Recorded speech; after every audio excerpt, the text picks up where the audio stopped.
2021년 10월 저희 텍톤 투자자문의 정기 웨비나를 시작하도록 하겠습니다. 오늘 저는 진행을 맡은 텍톤 투자자문의 신종민 상무입니다. 반갑습니다. 지금 자료는 지금 공유가 되고 있을 텐데요. 저희 지금 아마 화면 공유가 아마 되고 계실 거고요. 혹시 화면이 안 보이시면은 다시 한번 채팅창에 남겨주시면 좋을 것 같습니다. 그리고 혹시나 자료를 이렇게 받아보고 싶으신 분들은 저희 텍톤 투자자문으로 연락 주시면은 저희가 이메일로 보내드리도록 하겠습니다. 저희 텍톤 투자자문은 글로벌 주식 액티브 상품을 운영하는 하우스입니다. 글로벌 리서치를 통해서 글로벌 초우량 기업에 소수 집중 장기 투자한다는 전략을 가지고 있는데요. 저희 전략은 어떻게 보면 명쾌합니다. 글로벌 성장 산업의 혁신 기업에 투자한다는 거고요. 저 지역에 보시는 것처럼 미국, 중국, 한국, 일본, 유럽 5개 지역에 대해 포트폴리오 구성을 하고 있고요. 전 지역에 투자를 하고 있습니다. 각 증권사별로는 랩 상품을 통해서 지역별로 이렇게 상품들을 출시를 하고 있고, 또 1인 같은 경우에는 글로벌 전체로 투자하실 수도 있고 지역을 선택하실 수도 있고, 통화 같은 경우에도 위안화, 달러 고객분이 원하시는 대로 선택을 하실 수가 있습니다. 그러니까 저희는 이제 글로벌 리서치 하우스라고 생각을 하는데요. 그러니까 저희가 정기적으로 많은 자료들을 저희가 자체적으로 리서치를 통해서 발간을 하고 있고요. 그런 자료들을 가지고 저희가 한 달에 한 번씩 또 웨비나를 통해서 저희가 고객분들 또 PB분들하고 또 소통을 하고 있습니다. 그래서 오늘은 어떻게 보면 오늘의 메인 주제라고 할 수 있을 것 같은데요. 글로벌 전기차 시장이 지금 굉장히 빠른 속도로 성장을 하고 있습니다. 그래서 여기에 대해서 우리 텍톤 투자자문의 박연호 매니저가 발표를 해주도록 하겠습니다. 안녕하세요. 텍톤 투자자문 박연호입니다. 제가 오늘 전기차 시장 데이터에 대해서 오늘 말씀드리도록 하겠습니다. 저희가 이 얘기를 도저히 안 할 수가 없는데요. 진짜 이제 천슬라가 된 거지. 그래서 이제 테슬라가 시가총액 1조 달러를 돌파했고, 주가도 이제 1,000불이 넘었던 거고요. 그래서 이제 관련 기사는 이렇게 이제 허츠가 10만 대를 주문했다더라 이런 식의 기사가 이제 나왔는데 꼭 이 뉴스만으로 천슬라가 되지는 않았을 겁니다. 그래서 저희는 이런 글로벌 전기차 어떤 산업의 흐름이 예상보다 굉장히 빠른 속도로 전개되고 있다고 판단을 하고 있고, 그거를 이제 오늘 시장이랑 기업의 관점에서 이렇게 한번 현황 파악과 앞으로 어떻게 될지 이런 부분에 대해서 간략하게 한번 이야기해 보도록 하겠습니다. 지금 글로벌 전기차 시장을 한번 살펴보면요. 이번 3분기 누적으로 해가지고 아마 한 450만 대 가까이 이제 전기차가 판매가 되었을 겁니다. 이게 연초 전망치가 올해 연간으로 640만 대 정도가 EV 볼륨에서 발표한 이제 전망치인데요. 이게 이미 3분기까지 450만 대가 팔렸고, 4분기가 전통적으로 이제 연말에 갈수록 이제 판매량이 더 늘어난다는 걸 감안을 하면은 많게는 700만 대 이상까지도 이제 바라볼 수 있는, 이제 하반기로 갈수록 추정치가 점점 올라가고 있는 이런 이제 굉장히 급박하게 시장이 성장하는 단계라고 보시면 될 것 같습니다. 이 시장의 관점에서 일단 보면요, 이 전기차 시장의 지금 최대 포지션을 차지하고 있는 데가 유럽과 중국입니다. 이 각각의 시장을 한번 살펴보면요, 지금 유럽 같은 경우에는 전 대륙에서 침투율이 가장 빠릅니다. 이 전기차가 이미 9월 판매량 기준으로 23%까지 침투율이 높아진 상태입니다. 누적으로 3분기 150만 대 가량의 전기차가 이미 판매가 되었고요. 그래서 유럽 같은 경우에는 이 EU의 그린딜 정책도 있고, 독일이나 프랑스나 영국 같은 데서 굉장히 이른 시점부터 친환경 정책을 정부가 강력하게 추진을 하고 있어 왔기 때문에 지난해 그리고 올해 연속으로 급격하게 이 전기차 침투율이 높아지면서 대수가 올라오고 있고 시장도 급격하게 성장하고 있다고 보시면 될 것 같습니다. 그래서 이제 상징적인 뉴스가 요 뉴스였는데요. 사실 요거는 이제 9월 말에 나온 뉴스인데, 유럽의 이제 그 친환경차 데이터를 이제 주간에 이제 자토 다이내믹스에서 발표한 걸 보면 8월 데이터를 기준으로 해서 유럽 지역에서 디젤 엔진이 차지하는 비중보다 신차에서 친환경차가 더 많아졌다. 그리고 9월에는 이게 점유율이 더 확대가 돼서 친환경차가 23%, 디젤은 17%까지 쪼그라들었다. 이런 이제 발표를 했습니다.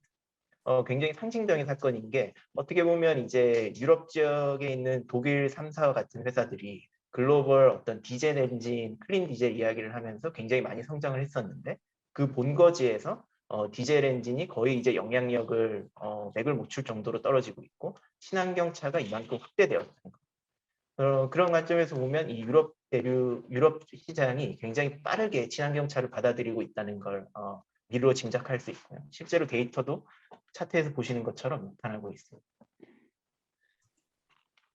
그래서 그리고 또 두 번째 시장은 중국인데요. 사실 중국 시장이 유럽보다 더 빠르게 이제 성장하고 있습니다. 그래서 전 세계 전기차 시장의 지금 한 60% 정도를 중국이 차지를 하고 있다고 보시면 되는데요. 또 빨간 원을 보시면 알겠지만 이 상반기보다 하반기에 들어와서 굉장히 급격하게 성장을 하고 있습니다. 9월 판매량이 35만 7천 대인데요. 유럽 시장에 판매되었던 뭐 22만 대 정도에 비해서 한 1.5배 이상 큰 거죠. 그리고 3분기 숫자, 도합 숫자도 굉장히 크고요. 누적으로 200만 대 이상이 이미 판매가 되었습니다. 요 데이터를 보시면 조금 더 이제 이해가 편하실 텐데요. 이 9월 판매량이 굉장히 서프라이즈를 기록한 가운데 CPCA라고 하는 이제 그 중국의 이제 자동차 데이터를 집계하는 곳에서는 중국의 연간 친환경차 판매량이 올해 같은 경우에 300만 대까지 늘어날 것이다 이렇게 추정치를 상향했습니다. 여기 이 시장 기관이 사실은 4월에 연간 추정치를 발표하면서 한 200만 대 정도로 추정을 했었고요. 6월에 240만 대로 한번 올렸었습니다. 그런데 이제 9월에 또 올린 거죠, 300만.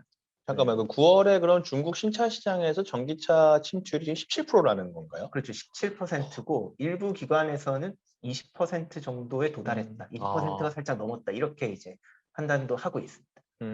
그래서 9월에는 CPCA, 10월에는 CAM이라는 또 시장 조사 기관이 대표적인 양대 시장 조사 기관인데 여기서도 또 300만 대까지 늘어날 것이다. 근데 이제 숫자를 보시면 알겠지만 3분기 누적으로 215만 대, 220만 대 정도 되거든요. 그런데 앞에 차트를 보시면 알겠지만 이제 거의 트리플 스코어로 이게 늘어나고 있는데 지난해 대비로 연말까지 갈수록 최소한 이게 100만 대 이상은 충분히 더 늘어날 수 있다고 저희는 보고 있고요. 그러면은 이게 300만 대라는 게 굉장히 보수적인 지금 현재 수준에서 보면 이제 연간 추정치다 이렇게도 볼 수 있을 것 같습니다. 그러면은 EV 볼륨에서 연초에 발표한 640만 대라는 전 세계 전기차 시장의 볼륨이 올해 같은 경우에 700만 대, 750만 대까지도 늘어날 수 있는 지금 상황이다. 그래서 예상보다 굉장히 빠르게 시장이 성장하고 있다. 이렇게 저희가 말씀을 드릴 수 있을 것 같습니다. 그럼 궁금한 게 예상보다 이렇게 네. 시장이 빠르게 성장하는 이유가 뭔가요? 사실 유럽 지역 같은 경우에는 이게 사실은 유럽 지역이든 중국 지역이든 수요가 예상보다 빠르게 성장하고 있는 거예요. 보조금도 보조금이지만 일단 이제 소비자 단에서 전기차에 대해 가지는 어떤 사고 방식이 1, 2년 전과는 완전히 바뀌어서 당연히 내가 다음 차를 살 때는 전기차를 충분히 고려해 볼 만한 이런 마인드가 많이 퍼지고 있고요. 특히 중국 같은 경우에는 최근 이슈가 되고 있는 이제 LFP 배터리 채용률이 굉장히 올라가면서 전기차의 단가가 떨어지고 있고 그러면서 소비자들 입장에서는 훨씬 더 이 전기차에 대한 그 접근성이 좋아졌다 이렇게 판단을 하고 있습니다. 그러니까 어떻게 보면 우리가 스마트폰이 처음 나타났을 때처럼 뭔가 이렇게 지금은 정부의 보조금이 아니라 그 전기차 자체의 수요가 굉장히 폭발적으로 늘고 있기 그렇죠. 때문에 저런 일이 일어나는 거다. 그렇죠. 이렇게 보면 되겠네요. 맞습니다. 네. 지난해까지는 정부 보조금만으로 갔다고 하면은 올해 상황은 거기다가 소비자들의 예상치 못한 수요까지 더해져서 좀 이렇게 시장이 폭발하고 있는 지금 상태다. 특히 하반기에 네. 그렇게 볼 수 있겠습니다. 알겠습니다. 그래서 저희가 기업을 꼽아보면요. 일단 그 테슬라랑 BYD라는 기업을 꼽아봤는데 테슬라는 다 아시겠지만 이제 전 세계 1위 전기차 전문 브랜드고 3분기 그 24만 대로 이제 역대 최고 판매량을 기록을 했고 CFO께서는 이제 컨퍼런스 콜에서 테슬라가 연간 한 100만 대 정도를 판매할 수 있는 지금 캐파에 도달했다. 그리고 최근에 이 준비되고 있는 베를린과 텍사스 쪽에 있는 신공장이 연내 시험 가동을 시작하면 내년 같은 경우에는 보수적으로 봤을 때 130만 대, 그 이상도 판매할 수 있다고 시장에서는 추정치가 지금 형성이 되고 있습니다. 그래서 굉장히 빠르게 성장을 하고 있고요. 실제로 3분기 매출이나 이 구조도 굉장히 훌륭했다고 다들 알고 계실 겁니다. 그래서 이 테슬라와 관련된 뉴스를 한 두 가지 정도 지금 살펴보면요. 요것도 이제 굉장히 인상적인 뉴스인데 이번 주 월요일에 나옵니다. 그래서 유럽 지역에서 테슬라의 모델 3가 사상 처음으로 그냥 내연기관 차들까지 다 합쳤을 때 모델 중에서 판매량 1등을 했다는 겁니다. 물론 테슬라가 이제 분기 말에 세 번째 달에 이제 좀 물량을 밀어내는 경향이 있긴 하지만 그거 그걸 감안함에도 불구하고 유럽에서 어떤 매스 프로덕이라 할 수 있는 이제 골프나 이제 르노의 클리오보다 훨씬 더 많은 숫자가 판매가 됐다는 거죠. 이 친환경차가 내연기관차 모델보다 훨씬 더 많이 팔려서 판매량 1위를 한 되게 상징적인 사건이 처음 있는 사건이라고 이제 외신들이 주목을 했고요. 이게 사실 기사화가 많이 됐었습니다. 또 이번 주에 이제 발표된 뉴스인데 테슬라 쪽에서 이제 상하이에 미국 외지역에 처음으로 이제 R&D 센터를 오픈을 하고 가동을 한다고 발표를 했는데요. 물론 이제 중국 시장에 집중하는 다고 단순하게 이해할 수도 있겠지만 실제로 요 R&D 센터의 핵심은 데이터 센터라고 할 수 있거든요. 이제 테슬라가 이제 자율주행 기술에서도 굉장히 앞서 있는 회사고 차량 운행에서 이제 모으는 빅데이터를 활용해서 자율주행 기술을 굉장히 고도화시키고 있는데 중국 쪽에서 연초에 기억나시겠지만 중국 내에서 발생한 데이터는 중국 외로 반출이 안 된다. 중국 내에 데이터 센터를 설치해라. 이런 요구를 굉장히 했었는데요. 테슬라가 굉장히 발빠르게 대응을 해서 올해 안으로 데이터 센터를 다 구축해서 중국에서 발생하는 데이터를 중국 내에서 관리할 수 있도록 이미 인프라를 다 갖춰놓고 오픈을 한 겁니다. 실제로 연내에 이제 본격적으로 가동이 될 거라고 기사들은 전해지고 있고요. 이런 것처럼 이제 이 테슬라는 유럽 지역에서도 그렇고 이 세계 최대 시장이라고 할 수 있는 중국에서도 굉장히 발빠른 대처를 통해서 시장이 성장하는 것을 어떻게 보면 끌고 나가고 있다. 세계 1위 전기차 기업으로서 굉장히 이제 독보적인 퍼포먼스를 보여주고 있다. 이렇게 말씀드릴 수 있을 것 같습니다. 그럼 궁금한 게 네. 지금 차량용 반도체가 이제 공급 부족이 이슈이지 않습니까? 그렇죠. 현대차 같은 경우에도 실적 발표했는데 출하량이 이제 예상보다 덜 나온 건데 테슬라는 지금 그런 이슈가 없는 건가요? 기사를 접하시는 분들도 아시겠지만 테슬라에서 반도체 공급 이슈가 없다. 이런 이제 기사들이 많은데요. 그걸 이제 뜯어보면은 조금 구체적으로 말씀드리면 테슬라는 사실 완성차 기업이 전기차로 변모하고 있는 게 아니고 처음부터 전기차를 만들었던 브랜드고요. 처음부터 자율주행을 염두에 두고 만들어진 브랜드다 보니까 일반적인 완성차와는 다르게 굉장히 반도체 설계 역량을 오랜 기간 충분히 갖추어 놓은 기업이라고 할 수 있습니다. 그래서 우리가 ECU라고 해서 이제 자동차 내의 전자장치를 제어하는 이런 이제 반도체들 같은 경우에도 일반 완성차가 뭐 각 부품마다 개별적인 ECU를 가지고 있다고 하면 테슬라는 큰 ECU 하나에서 컴퓨터를 이제 작동시키듯이 이런 방식으로 이제 그 차량의 ECU를 이제 작동을 시키고 있거든요. 그래서 완성차와는 반도체에 대해서 접근하는 이 메커니즘이 완전히 다르다. 자체적으로 설계해서 자체적으로 고급 반도체를 생산을 외주시키고 거기에 대해서 굉장히 이제 구매권을 갖는 그런 형태로 비즈니스를 하고 있기 때문에 일반적인 완성차들과 달리 반도체 어떤 쇼티지에서 조금 더 벗어나 있을 수 있다. 그러니까 뭐 설명드릴 수 있을 것 정리하면은 같습니다. 일단은 자체적으로 칩을 설계한다는 게 가장 중요한 포인트인 것 그렇죠. 같고 네. 이런 걸 이제 원칩을 합치다 보니까 일반적인 자동차에 비해서는 들어간 칩 수가 굉장히 적다. 그럼요. 그래서 공급 부족에서도 굉장히 좀 상대적으로 자유로운 부분이 있다. 이렇게 이해를 하면 될까요? 그렇습니다. 이 공급 부족의 핵심이라고 할 수 있는 굉장히 다양하고 어떻게 보면 좀 싸구려라고 할 수 있는 오래된 칩들을 테슬라에서는 아예 사용하지 않고 있는. 네. 그래서 공급 부족에서 조금 더 자유로울 수 있다. 이렇게 설명드릴 수 있을 것 같습니다. 대단하네요. 네, 알겠습니다. 그리고 이제 이 BYD라는 기업도 저희가 뽑아봤는데요. 이 BYD는 중국 세계 최대 전기차 시장인 중국에서 지금 1등을 하고 있는 브랜드. 시가총액도 이미 130조 원 이상으로 이제 커져 있는 상태고요. BYD를 이제 주목하는 부분이 일단 중국에서 판매 대수가 제일 많았습니다. 9월을 기준으로 보면은요, 7만 대 가까이를 판매를 해서 기업에서도 이렇게 대대적으로 광고를 했는데 오른쪽에 차트를 보시면 아시겠지만 거의 하반기 들어서는 월별로 월별로 10,000대씩 판매량이 증가를 하고 있습니다. 전 세계에서 가장 빠르게 판매량이 증가를 하고 있고요. 테슬라 같은 경우에도 이제 9월에 판매량이 한 5만 대 정도에 그쳤거든요. 그래서 이제 그 BYD의 판매량이 굉장히 빠른 속도로 증가하고 있다고 말씀드릴 수 있을 것 같고 왜 그럼 이렇게 빨리 증가를 하냐? 그걸 보시면 이제 BYD 같은 경우에는 이 블레이드 배터리라고 해서 자체적으로 배터리를 생산하고 이거를 자기 차들에 적용시키는 그런 수직 계열하고 굉장히 잘 된 전 세계 거의 유일한 회사입니다. 테슬라처럼 배터리도 자기가 만들고 반도체도 자기가 설계하고 개발하고 그래서 이제 어떻게 보면은 중국에서 테슬라 같은 비즈니스를 하고 있다고 보시면 될 것 같고요. 그래서 이 BYD 같은 경우에도 테슬라처럼 반도체 수급 이슈에서 좀 벗어나 있었고 판매량에 문제가 없었다고 설명을 드릴 수 있을 것 같습니다. 그래서 추가적인 최근에 나온 뉴스를 보면 BYD 같은 경우에 우리가 중국 회사니까 이제 중국에만 이제 비즈니스를 하는 거 아니냐 이런 그 지적을 계속 받아왔다면 지난 8월에는 이제 노르웨이 그러니까 유럽에서 전기차 침투율이 가장 높은 나라죠. 그래서 노르웨이에 처음으로 이 항이라는 고급 SUV를 출시해서 판매를 시작했고 인도가 실제로 되었고요. 그래서 이런 리뷰 영상도 이제 올라오고 있는 상황이고 그리고 최근에는 이 BYD의 블레이드 배터리 이게 또 LFP의 배터리인데 CATL의 어떤 이제 셀투팩 기술과 같이 LFP를 굉장히 잘 활용할 수 있는 BYD만의 또 독자적인 기술이거든요.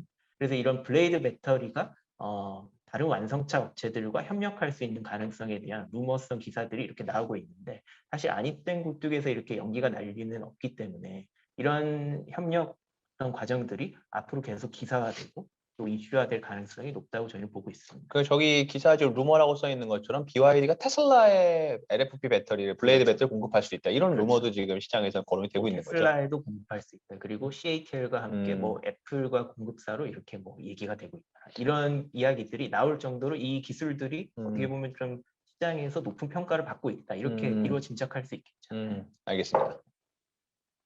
그래서 결론적으로 보면요. 저희가 이런 유럽과 중국 지역이 우리가 예상했던 것보다 친환경차 시장이 굉장히 빠르게 성장을 하고 있고 그 과정에서도 반도체 쇼티지나 이런 외생적 변수에 영향을 그렇게 받지 않고 판매 대수가 급격하게 증가하고 있는 완성차 브랜드들에 우리가 좀 주목을 해야 된다. 그 과정에서 우리가 테슬라와 BYD 같은 기업들을 꼽아봤었고요. 이런 완성차 기업들에 또 집중해야 된다고 생각하는 포인트가 이 완성차 기업들이 결국에는 가격 결정권을 가지고 있고 지금 보면은 뭐 리튬이나 이런 이제 배터리 관련 원자재 가격들이 막 상승하고 있고 중간에 서플라이 체인에 끼어 있는 회사들이 변동성이 커지고 있는 상황이잖아요.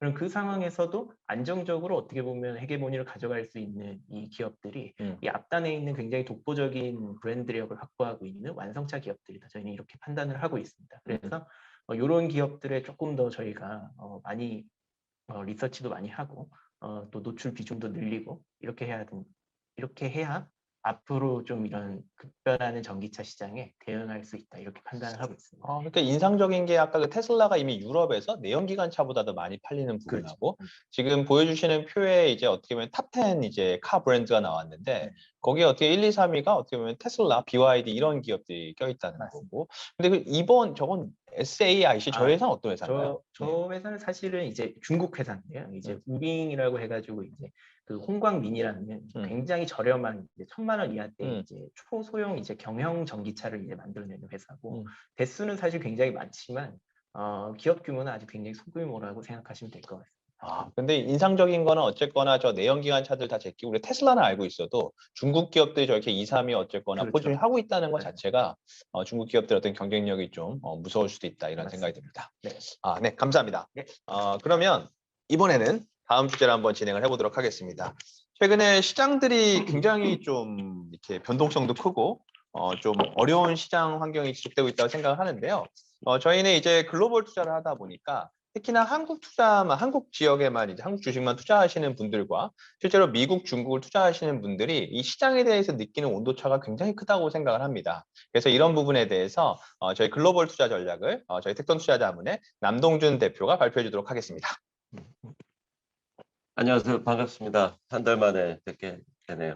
오늘 그 장패 보듯이 오늘의 제목이라고 할까요? 오늘 제가 말씀드리고 싶은 전략의 한 부분입니다. 그게 게릴라라고 썼어요.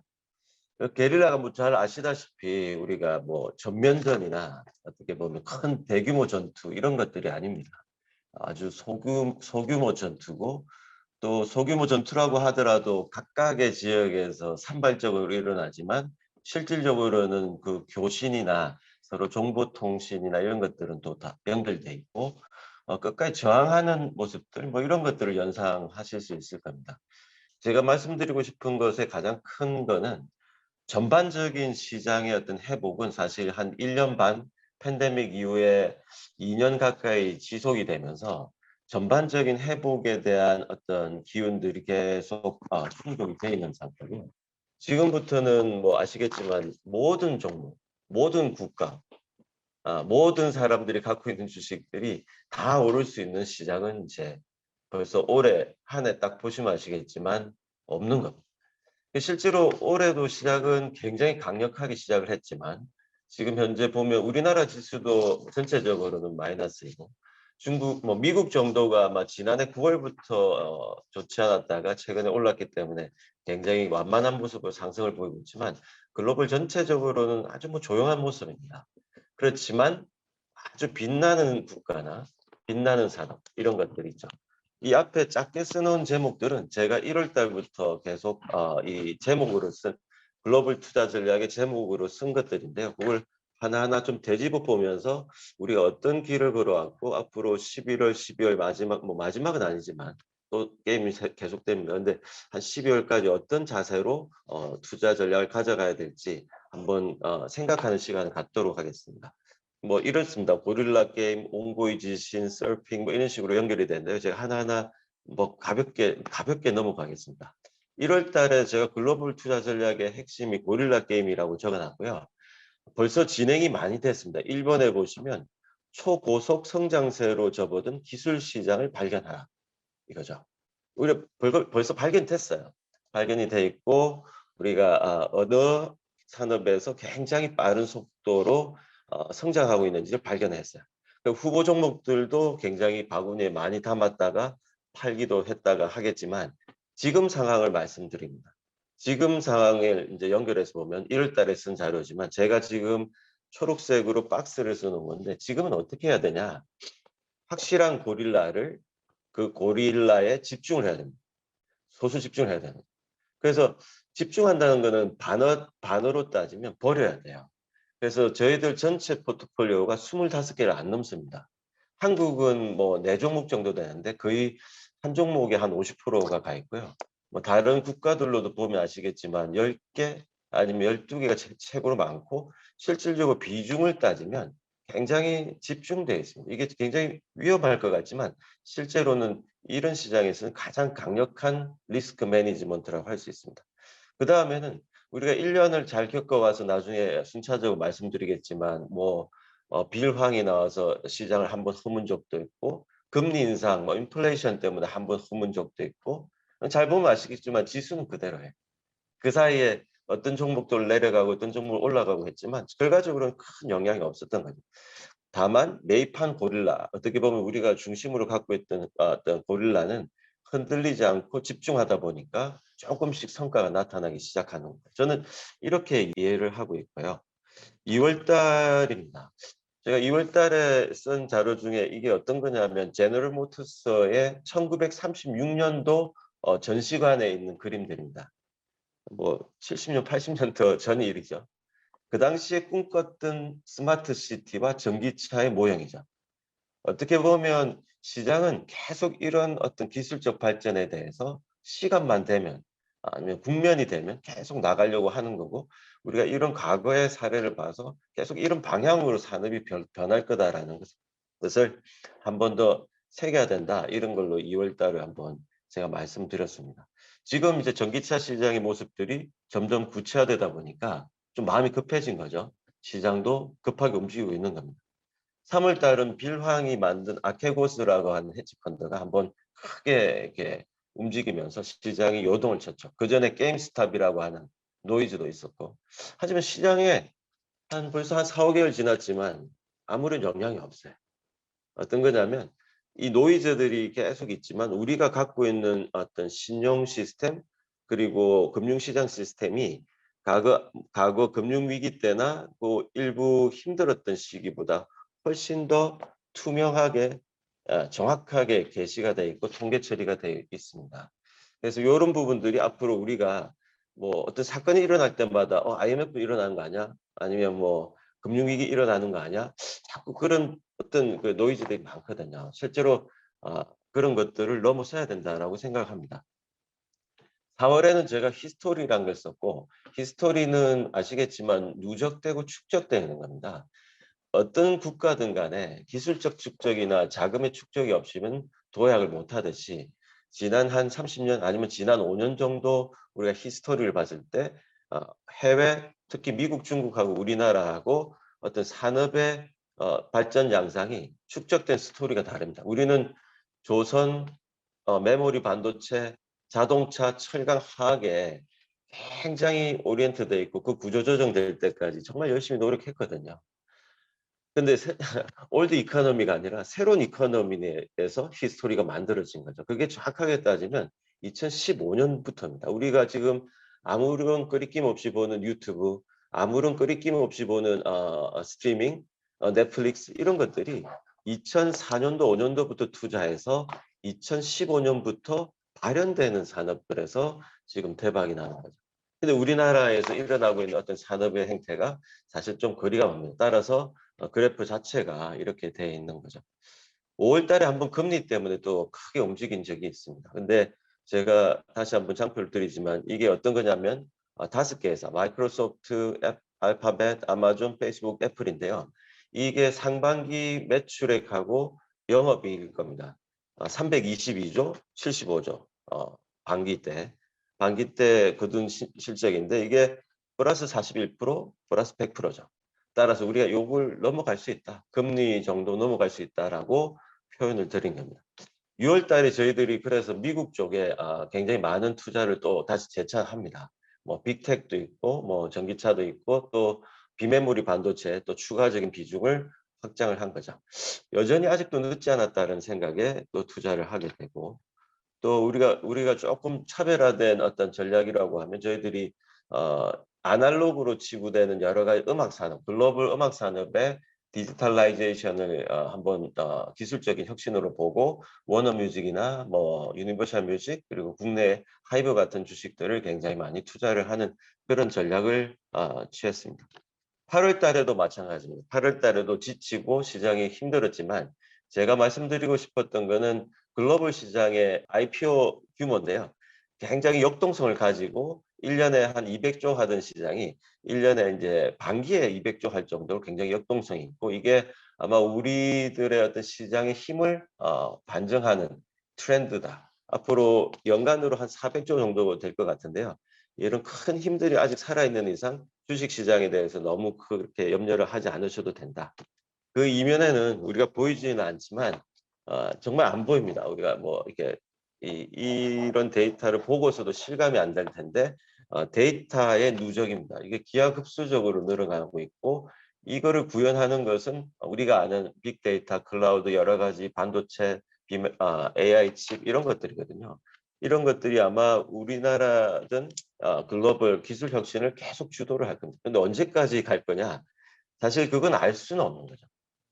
그래서 우리가 보면 이제 버블이다 아니다 지금도 마찬가지죠. 미국 시장 또 보면 너무 비싸다. 객관적으로 봐서 이렇게 비싼 시장에 어떻게 들어가느냐 이렇게 계속 얘기를 합니다.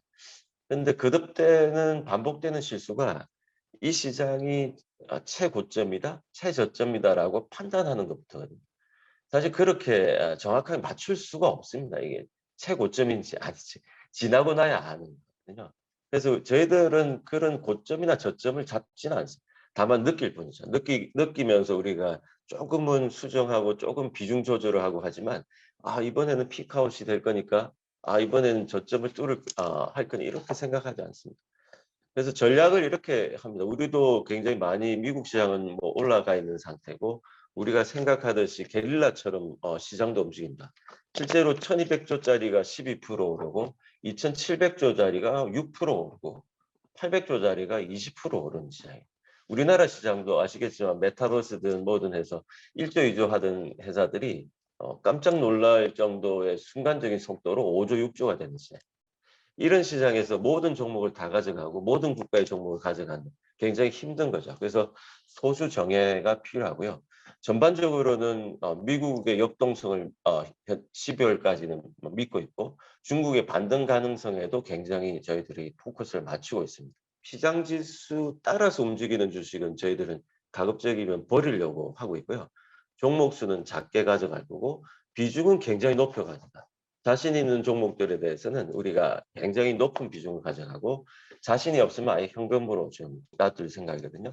산업은 뭐 아시겠지만 뭐 컨텐츠 자율주행, 전기차, 비메모리 반도체고 저희들이 비메모리 반도체나 신재생, 이런 쪽은 더 이제 비중을 좀 늘려나갈 생각을 갖고 있습니다. 콘텐츠는 저희들 비중이 너무 많아서 뭐 조금 뭐 너무 많다 보면 조금씩 줄여 나가고 전기차도 마찬가지지만 너무 많으면 좀 줄여 나가는 전략이지만 빈메모리 반도체나 신재생 그리고 달러화, 위안화 이런 거에 대한 비중은 계속 늘려나갈 생각을 갖고 있습니다. 이상입니다.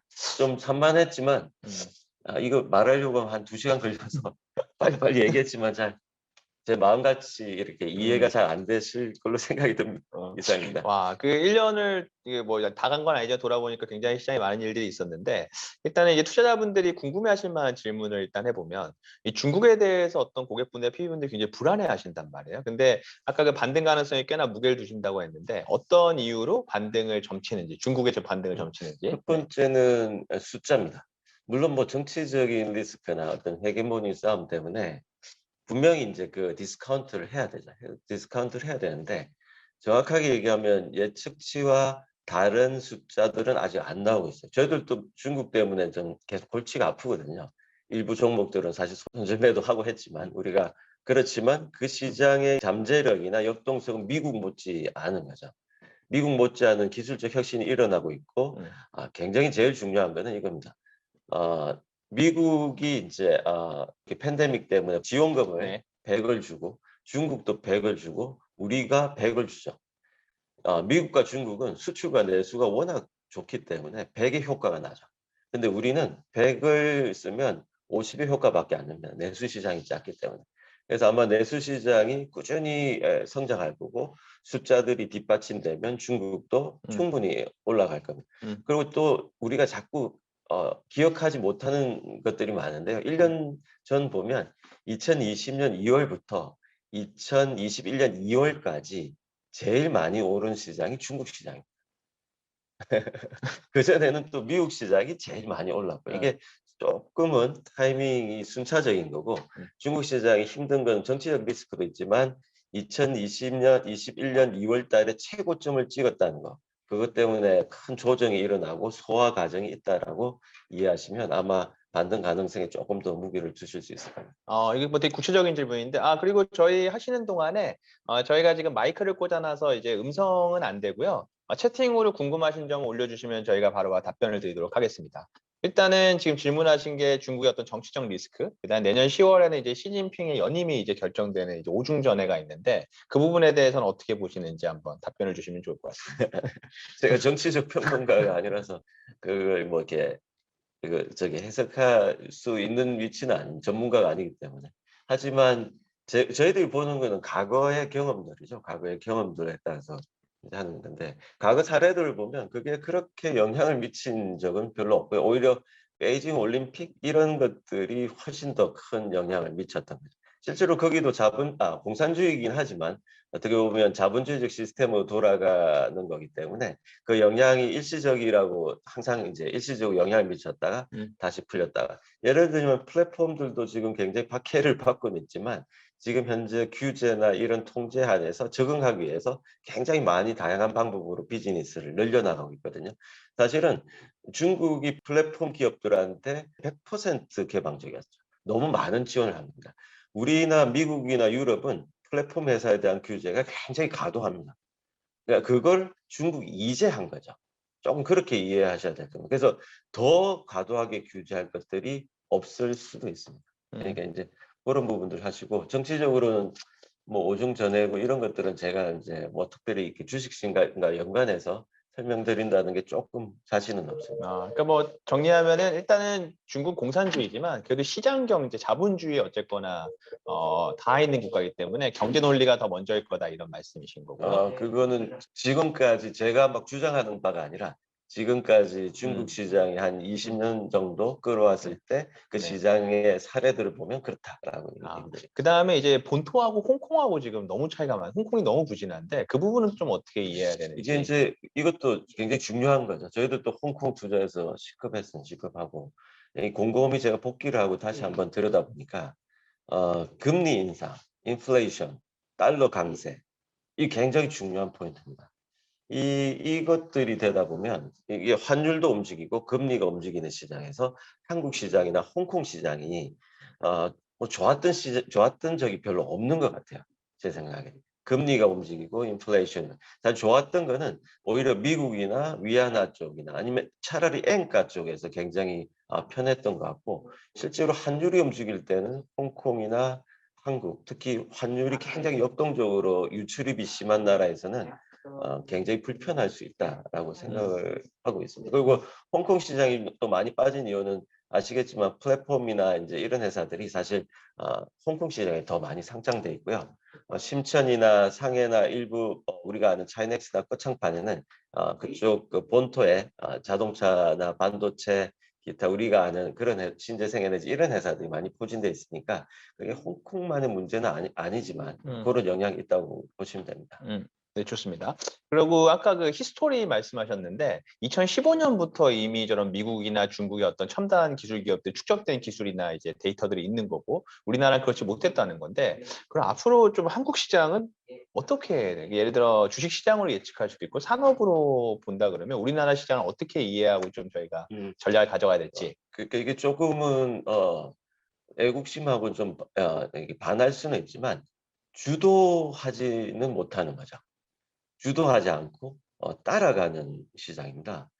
기업들도 우리나라에서 주도하는 산업이나 기업들이 있을 때는 나쁘지 않았지만 다른 나라들이 주도하는 산업에 이제 따라가는 입장이니까 사실은 우리가 주식시장에 보지만 주도주 올라가고 그다음에 다시 두 번째 세컨 티어 올라가고 맨 마지막 레거드 올라가고 이런 거죠. 그래서 조금은 순차적인 그런 느낌들이 들고 어떻게 보면 이런 주도적인 산업이 성장해서 글로벌 성장이 완연하면 저희들이 갖고 있는 산업들이 또 붐업하고 그래서 또 다른 성장을 하게 되고 이렇게 되는 거라서 세컨티어라고 보시면 되고 조금 특이한 산업들이 우리나라에도 있죠. 굉장히 빠르죠. 그게 어떤 거냐면 디지털 쪽에서 뭐 콘텐츠나 IP나 또는 전기차도 사실 저희들이 굉장히 많이 돼 있습니다. 다만 그게 100% 하는 회사가 없기 때문에 그렇지만 그런 쪽으로는 저희들이 굉장히 관심을 가지고 팔로우업을 하고 있습니다. 지금 저희들이 갖고 있는 회사들이 대부분 아시겠지만 그 뭐 콘텐츠 회사 있고 뭐 하이브 위주로 갖고 있고 두 번째는 이제 바이오로직스 바이오죠. 그다음에 자율주행차 쪽으로 조금씩 갖고 있습니다. 좋습니다. 문제는 우리가 그 외의 종목, 그 외의 산업이나 기업들을 안 갖고 있다는 거죠. 한국 시장에서는. 그 마지막으로 이제 시간이 더 하고 싶은 질문이 많은데 마지막으로 한 가지 이제 질문을 드리면 메타버스가 지금 국내에서 굉장히 이슈가 되고 있는데 일단은 여기에 참여 못하신 분들은 도대체 이 산업이 참여를 해야 되냐? 지금 이 온라인 상태 어떻게 되냐 고민이 있으실 거고 두 번째로 지금 이 들고 계신 분들은 이렇게 주식이 급등하다 보니까 이게 어디까지 가냐 그런 고민이 있으실 텐데 그런 어떤 지금 최근에 시장에 어떤 강하게 움직이는 주식들에 대해서 좀 어떻게 전략을 가져가야 될지. 일단 첫 번째는 우리가 이제 메타버스 ETF가 굉장히 핫합니다.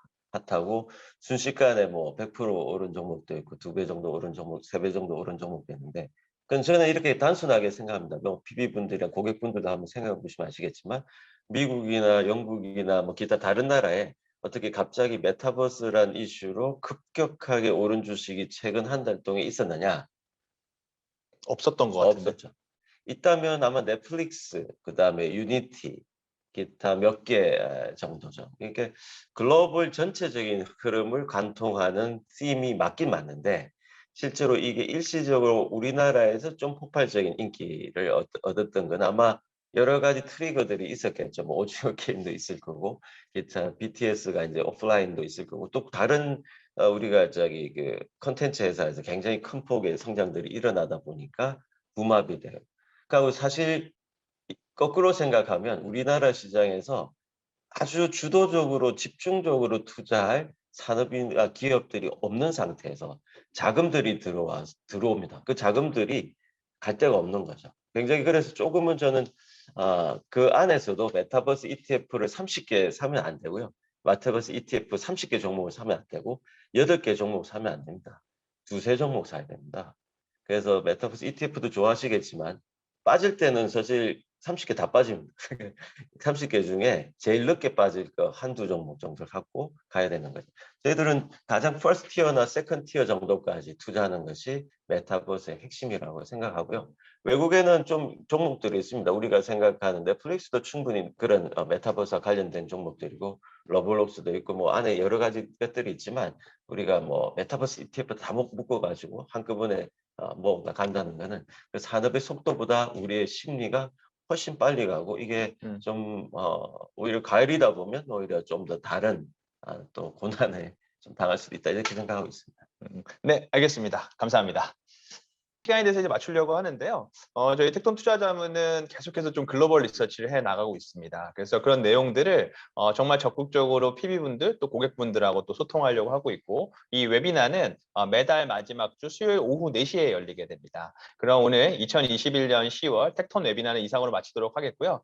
다음 달에 또 뵙도록 하겠습니다. 참석해 주신 여러분들 감사합니다. 감사합니다.